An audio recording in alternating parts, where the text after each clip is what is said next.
এটা গ্রামবাসীদের দাবি ছিল, রাস্তাটা খারাপ হয়ে পড়ে রয়েছে 1.5 বছরের ওপর। তারপর আবার এই ঢালাইটা হয়ে গিয়ে অর্ধেক অবস্থায় আরও করুণ পরিণতি হয়ে গেছিল। আমরা বিগত 8-9 মাস খুব কষ্টের মধ্যে কাটিয়েছি। গ্রামে গাড়ি ঢুকছিল না, তো অ্যাম্বুলেন্স তো ঢুকছিলই না, এত খাল হয়ে যাওয়ার জন্য অসুবিধা হয়ে গিয়েছিল। এখন গ্রামবাসীরা উদ্যোগ নিয়ে পঞ্চায়েতকে জানিয়েছিল, এমএলএ সাহেবকেও জানিয়েছিল। তারপর পঞ্চায়েত থেকে কিছু টাকা, অল্প সংখ্যক টাকা অ্যালট করেছে। যদি পঞ্চায়েতের ওই টাকাটা সামান্য টাকা, কিন্তু গ্রামবাসীদের উদ্যোগে ওটা যদি আরও বাড়ানো যায়, আমরা গ্রামবাসীরা সকলে মিলেই কাজটা করছি। রাস্তাটা বদ্ধ পড়েছে গ্রামের শুরু থেকে পণ্ডিত মাস্টারের বাড়ি পর্যন্ত, কিন্তু বাস্তবে তো হয়েছে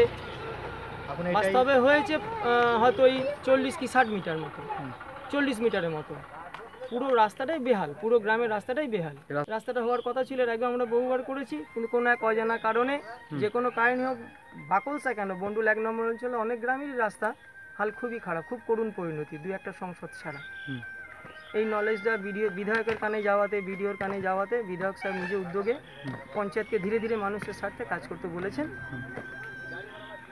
আজকে তার প্রথম নমুনা।